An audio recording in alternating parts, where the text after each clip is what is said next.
Hi guys, I'm Libertman, forced to be alone but free to decide how to live it. Welcome to the second live stream of the day from a different location today, so it might be a bit noisy for some moments, but anyway, we're here and that's the most important. Let's continue with this series of live streams, 2 live streams per day, and maybe one of these days I will have to even broadcast three times. We are going to have 3 live streams. But I'm not sure if one of the day I'm going to be able to do the doubles series, so maybe I will compensate later. So in this live stream, I'm addressing something that many men recognize only after years of confusion. And that is not emotional chaos, not emotional overwhelm, but emotional absence. The feeling of not knowing what you feel, or not feeling much at all, and assuming that means something is wrong, and assuming that not feeling much at all means that something is wrong with you. That is what I wanted to say. This episode is about alexithymia in men, not as a defect, but as a learned survival strategy. And so we're basing this discussion in a peer-reviewed study that focuses specifically on gender differences in alexithymia. So for today's topic, I have selected a study called Gender Differences in Alexithymia by Levant, Hall, Williams, and Hasan.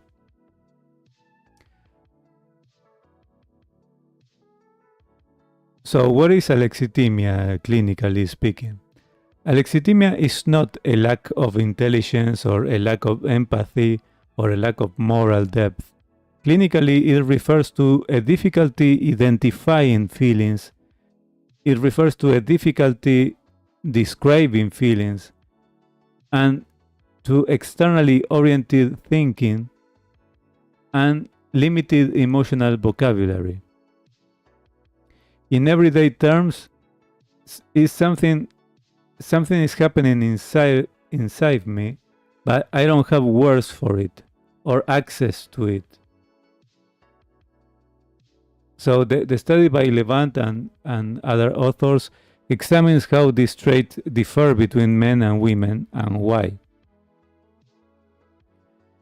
So Levant and colleagues report that men, on average, score higher than women on measures of alexithymia, particularly on the dimensions related to difficulty identifying and describing feelings, as well as externally oriented thinking.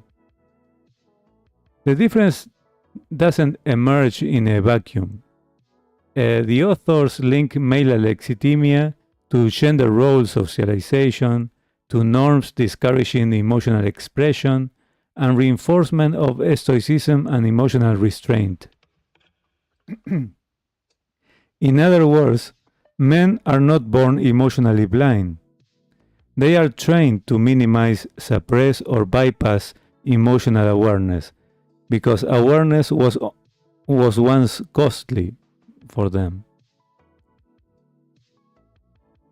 So let's see alexithymia as an adaptation mechanism and not a pathology.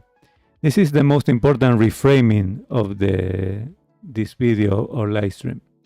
Alexithymia often develops because it simply worked. For many men, naming feelings led to ridicule, expressing vulnerability led to rejection, emotional openness led to loss of status. So the psyche adapts and says, if I don't feel it clearly, I cannot be hurt by it. This is not weakness, it's emotional armor. And why men don't experience this as a problem at first? Men with alexithymic traits often say, I'm a practical man. I don't overthink. I just deal with things. And for years, this works. Until relationships require emotional language, stress accumulates without release, meaning erodes, and numbness replaces motivation. So alexithymia becomes visible only when life demands depth. I continue reading the study. The study emphasizes that traditional masculine norms are significantly associated with higher alexithymia scores, suggesting that emotional restriction is socially reinforced rather than biologically determined. Well, many men are not lying when they say, I'm fine. They genuinely don't have access to subtle emotion states, to mixed feelings, and internal emotional transitions. The system learned to operate without emotional feedback. And that's efficient, but it comes with a cost. So let's see the long-term cost of this emotional blindness. When emotions are muted, then warning signals are missed, and needs go unnamed, and boundaries collapse, and burnout arise without notice. Men often report, I didn't feel bad until everything fell apart. Alexithymia delays suffering. It doesn't eliminate it. And why this is a survival strategy and not a choice? The key takeaway from Levant and other authors is this. Male alexithymia is predictable, is structured and socially shaped. It is not laziness, emotional immaturity, or lack of effort. It is the result of repeated conditioning.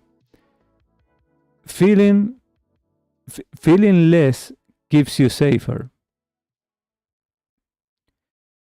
So, by now I've been describing the topic saying that alexithymia is more prevalent in men.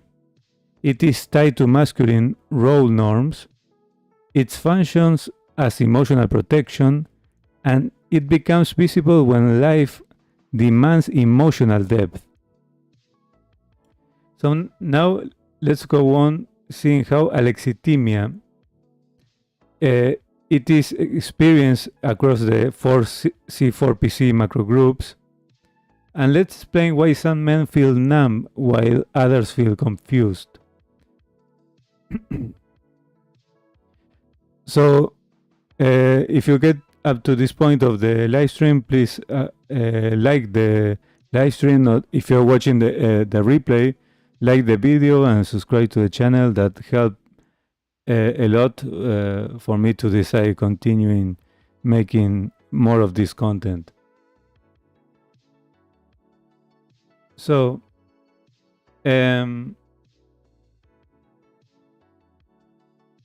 let's continue with the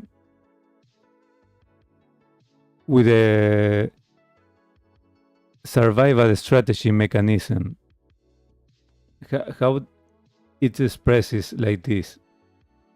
Well, alexithymia in men often functions like a protective filter, and not because men are naturally incapable of emotion, but because emotional awareness can become associated with punishment, with rejection, with loss of status, with being used against you, or becoming a burden. So the brain does something extremely logical and says, If I keep emotions back, I stay operational. That's why this can look like strength. But it's not strength, it's adaptation. I go on reading a bit more.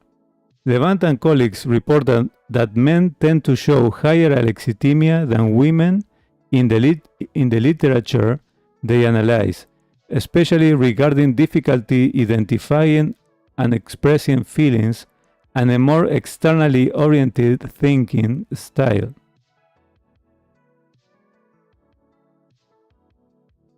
So externally oriented thinking is the part people miss. It's not just I can't talk about feelings. It's something more like I don't even look inside as a default strategy. The system becomes problem. For a problem, I give an action. For discomfort, I sort it out with distraction. With tension, I put myself to work. If there is conflict, then I recur to withdrawal. That can look mature on the outside, but internally it often produces the same outcome, that you are living without emotional feedback. And without feedback, you lose direction, you lose meaning, self-trust, and relational clarity. And why alexithymia destroys relationships without a fight? This is where men get blindsided, because alexithymia doesn't always show as anger.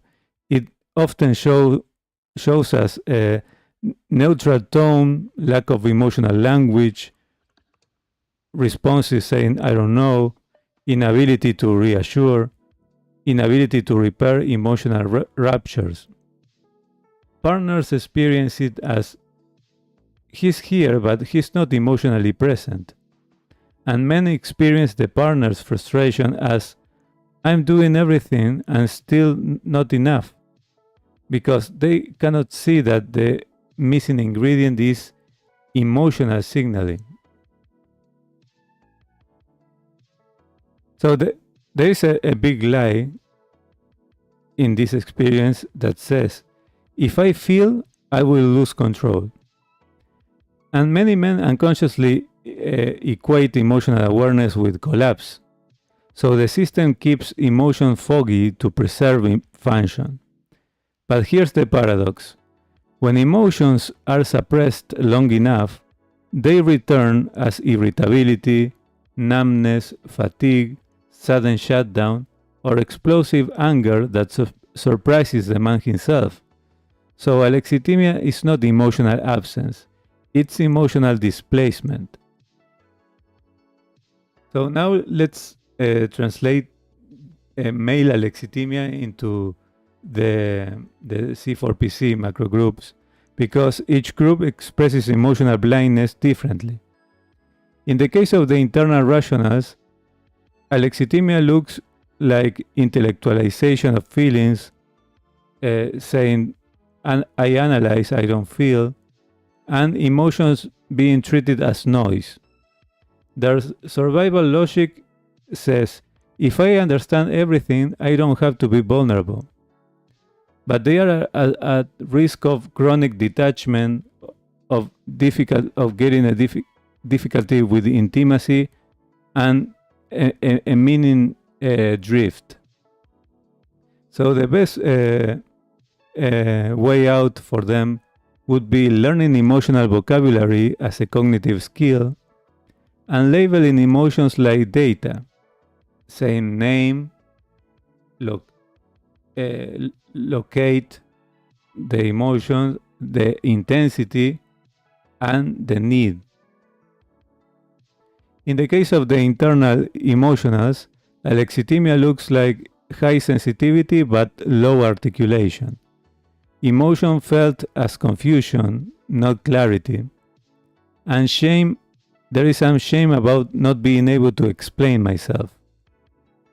Their survival logic says, if I can't name it, nobody can weaponize it. But they are at risk of internal loneliness, of self-silencing, or falling into depressive fog. So their way out of this is looking for safe emotional mirroring, like structured journaling or a slow disclosure, and increasing precision gradually. I feel this in my body, I need that. For the external rationals, alexithymia looks like productivity replacing processing, saying to themselves, I don't have time for emotions, and emotional bypassing through responsibility. Their survival logic says, if I keep moving, nothing catches me. But they are at risk of burnout, sudden collapse, or emotional numbness turning into emptiness. Their best way out of this would be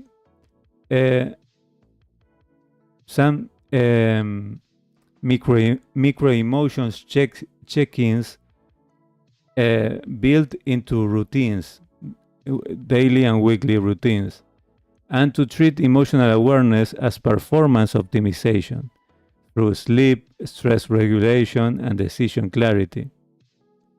And for the external emotionals, alexithymia looks like emotion expressed but misidentified, and also with swings between connection, overload, and shutdown,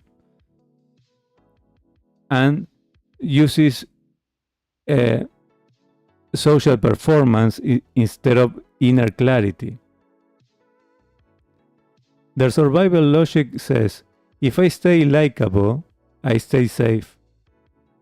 So they are at risk of chronic emotional exhaustion, identity diffusion, and getting into resentment from overgiving.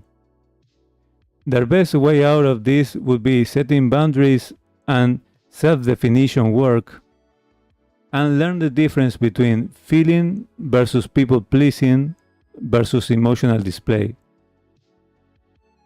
and how emotional access returns without forcing vulnerability.